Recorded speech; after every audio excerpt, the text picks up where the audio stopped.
Welcome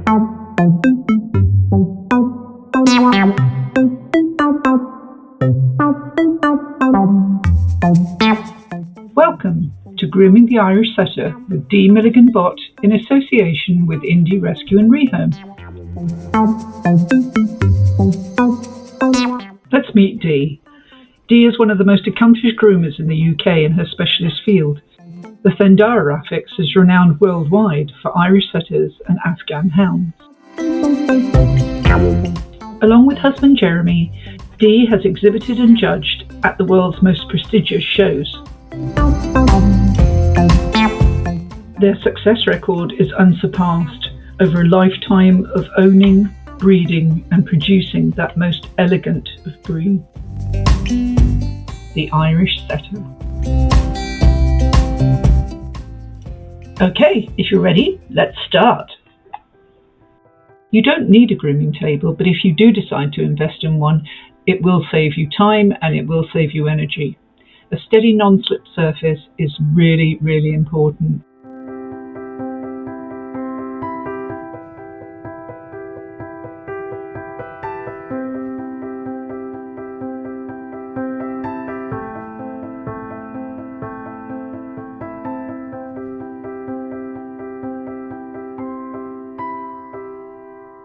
For today's demonstration, Dee has Sam on the table. She's a young lass and doesn't have the full coat that you'd expect with a much older dog.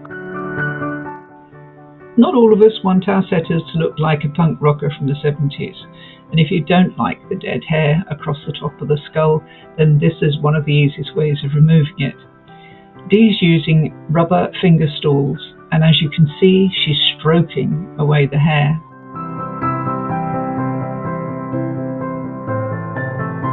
Using finger and thumb, she can grasp a few wisps of hair and briskly remove them, following the direction of the coat.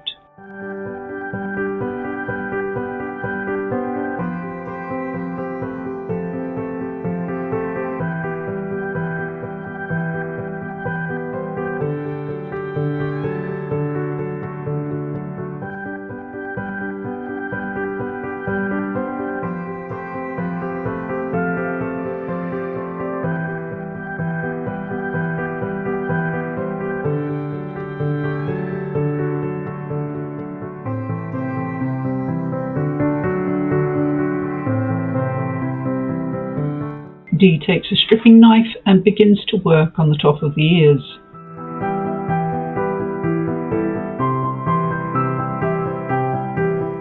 In action, the stripping knife is either combed through the hair to remove dead undercoat, or it can be drawn through the coat with your thumb holding the unwanted hair against the serrated blade. Again, a bold, swift movement to remove the hair.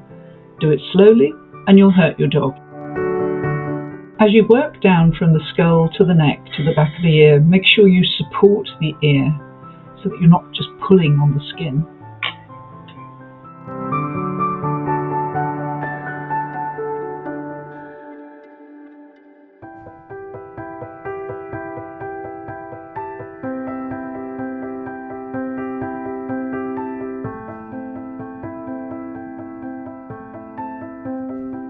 Next up, thinning scissors. Always buy the very best you can afford. Dee begins work on the underside of the ear, making sure that the ear flap is well out of the way. These scissors are sharp. Notice how she uses the full length of the blade for thick areas and then the very ends of the blade for the more delicate areas near the skin. Working against the layer of the hair under the ear, as she approaches the neck, she turns the scissors and goes with the hair. The neck hair needs to be silky, but just keep an eye on where you're going to finish. Stop at the breastbone. Make sure you feel for it before you get carried away with happy hacking. One of the most useful tools in your grooming bag, the slicker brush.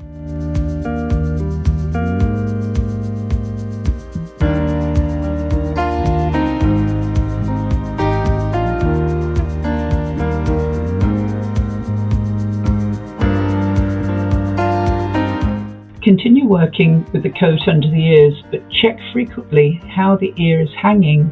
It should be hanging close to the cheek.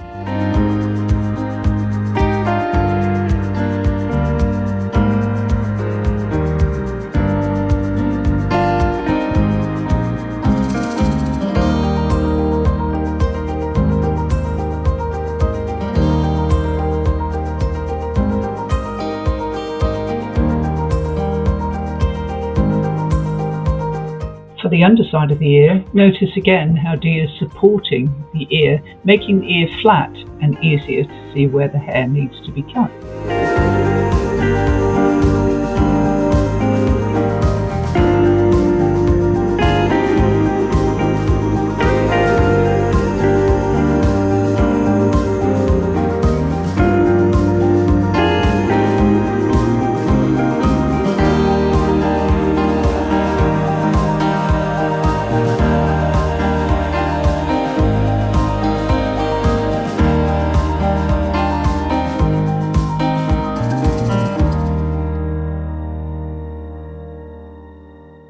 A truly professional finish is gained by softly feathering the edges.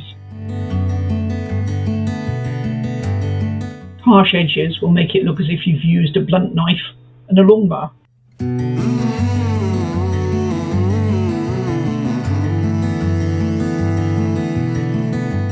Frequently brush through as you go. You really don't want any surprises at the end.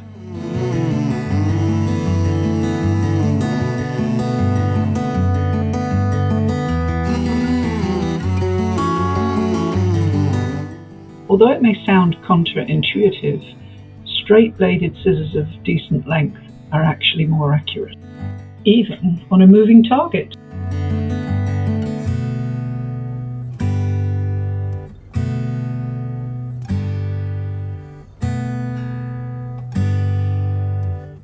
Dee will take us through a list of her grooming tools right at the end of this video.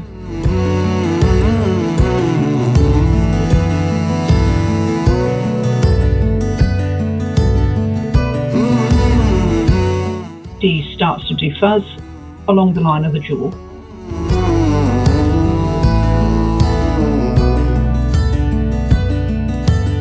You certainly don't have to use clippers, but practice makes perfect in getting a smooth, elegant line. Take time to get your dog used to the sound and the feel of the weight of the clippers against her skin. The only area you want to remove hair is jaw to breastbone, no lower.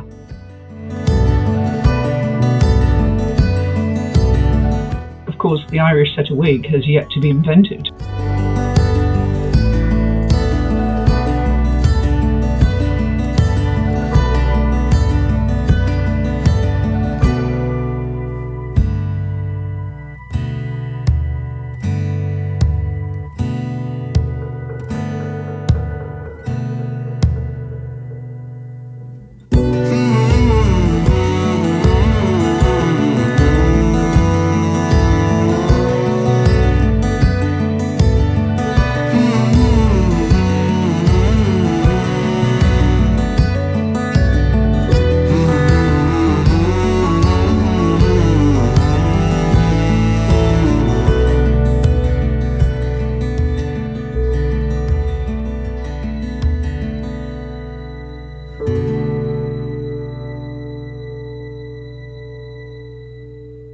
In the United States, a more sculptured effect is fashionable. Here we prefer a more natural look, so blend, blend, blend.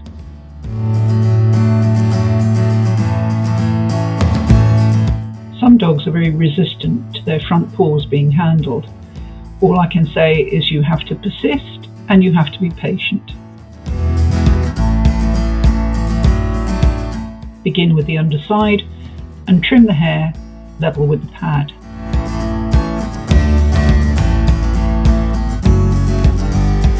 Lift the hair on the top of the foot by brushing and trim against the grow of the coat.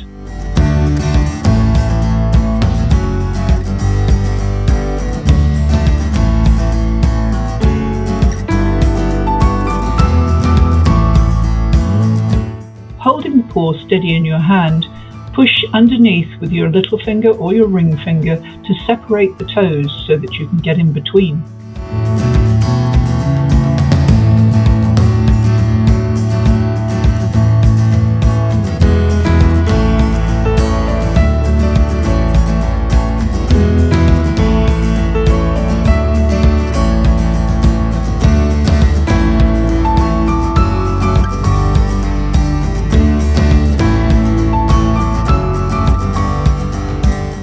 Okay, this is a great way to deal with dogs with excessive feathering on their front leg. Run your hand down the back of the leg, gathering the hair as you go. When you get to the foot, it's clear that you can then trim off the excess.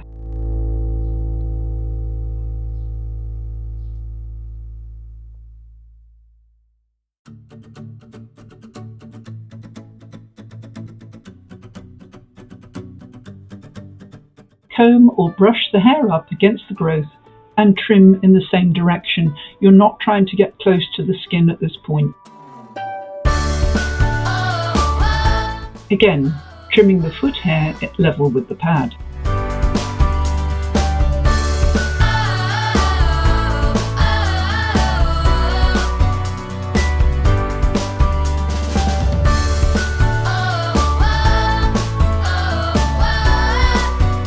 Use thinning scissors to get a smooth effect.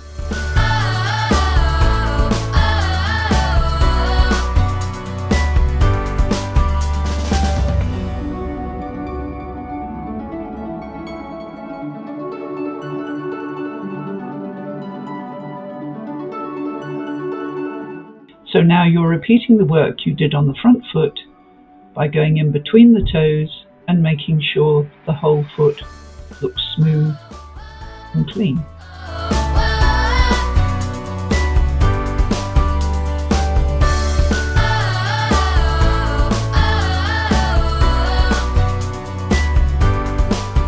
Quite often on youngsters you'll see baby fluff around the second thigh down towards the hock. You will also see this on neutered animals. Wearing finger stalls using finger and thumb de-thins the hair to achieve a smoother look.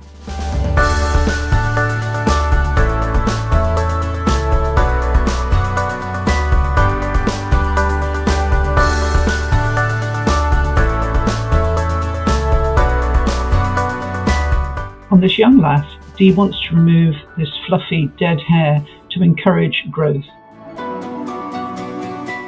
She uses a stripping knife to thin further.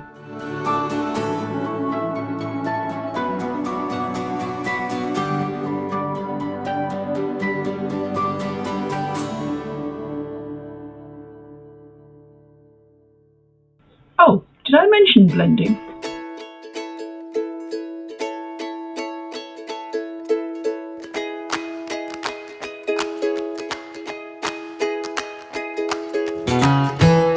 Nothing better than a gloriously wagging setter tail. What you're trying to achieve is a scimitar shape.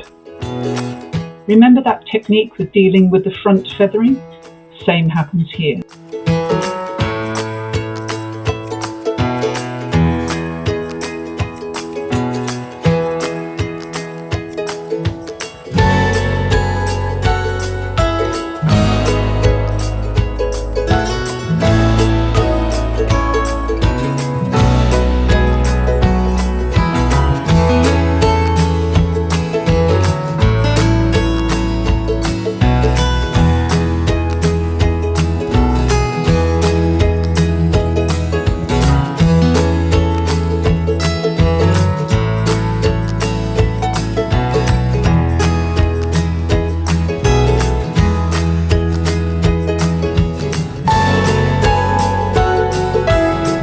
Preparation is key here. Use a good quality grooming spray and make sure that you brush and comb through thoroughly.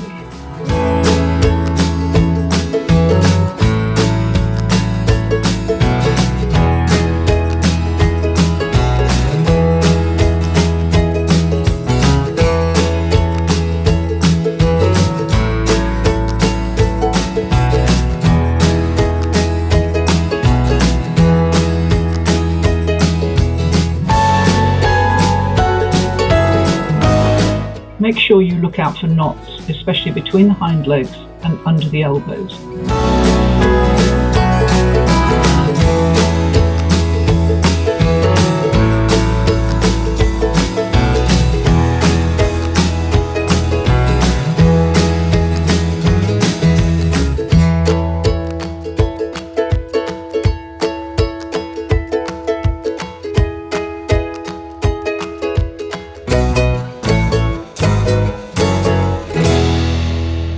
Finger and thumb again, protected by finger stalls. You're getting rid of that dry, loose hair.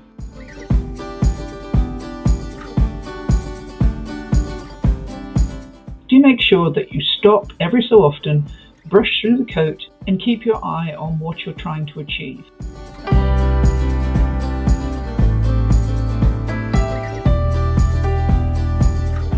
Another type of stripping knife now, and this one is the neutered dog owner's best friend.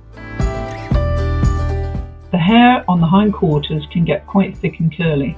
By thinning it out, you'll achieve a more accurate top line.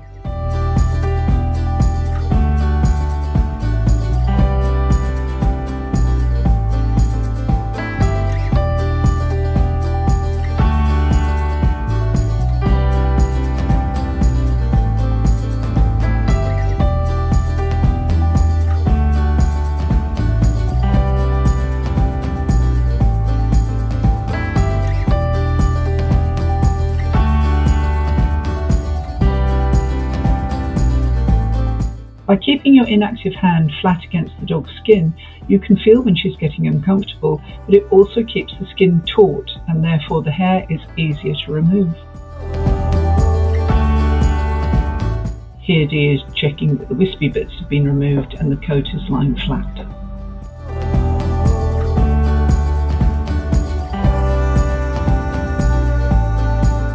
All canines in the wild have prick ears, but we have created dogs with drop ears, which means ear cleaning is necessary.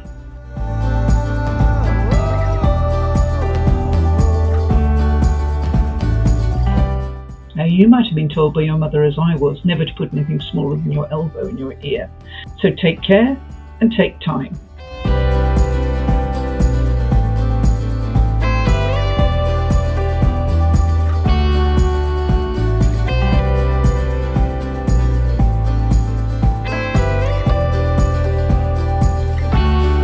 And finally, nails.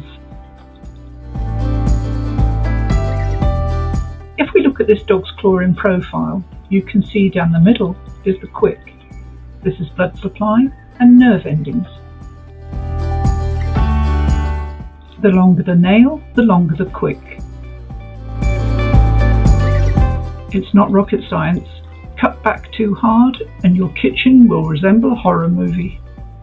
If your dog really does have mega claws, the only way to get them back to neat feet is by regularly trimming a tiny piece off the end.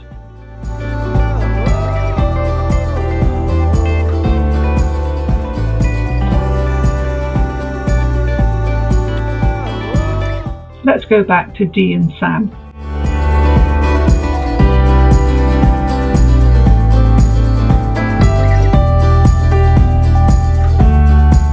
And there we are, a beautifully groomed setter.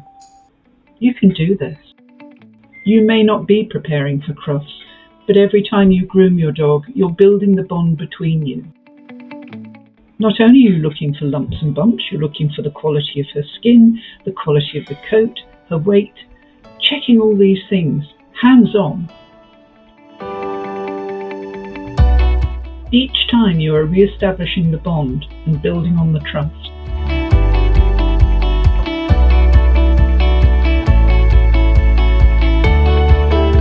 I think you'll agree with me that Sam really has been the model of everything that we love about the Irish setter, generous and kind.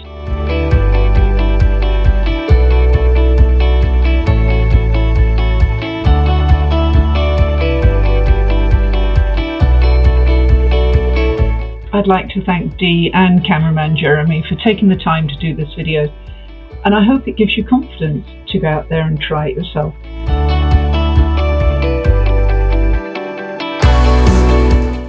Whether you show or not, there is nothing more satisfying than knowing you have groomed your dog to perfection.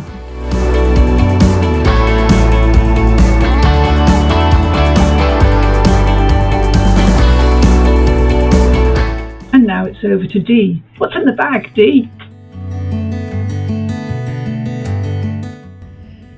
This is a selection of the equipment we have just used on the demonstration. The clippers we have used had a number 10F blade attached, which took the coat on the neck very short and smooth. We used the smaller scissors on the feet and the 46 teeth single-sided thinning scissors to blend and thin the hair where we did the neck and the ears. The longer straight scissors are for if you feel confident to trim elsewhere. With the brushes, we used a ball bristle and nylon brush. This is a smaller one, and we had the larger one. This was mainly used on the more delicate areas in the body coat. And we have a plush puppy pin brush, which is one of the best on the market. It has lovely straight pins and will glide through the feathering. On more delicate areas and where you may have little knots, we used the soft slicker brushes. These are very good for getting into the armpits and the front legs and chest. And for a male dog, you may want a bigger one, so we have a bigger brush. Just make sure you pay attention to how the bristles on these brushes work. They're metal pins that are bent, so try not to drag it along the skin, but put it in and do a rolling action through the coat. Always try and use a grooming spray. It'll cut down on the static and help it brush out easier. Over here we have the stripping knives we used. This is just a fine regular Mars type stripping knife, and this is a Mickey red stripping knife, which tend to be a bit more aggressive and take out more coat.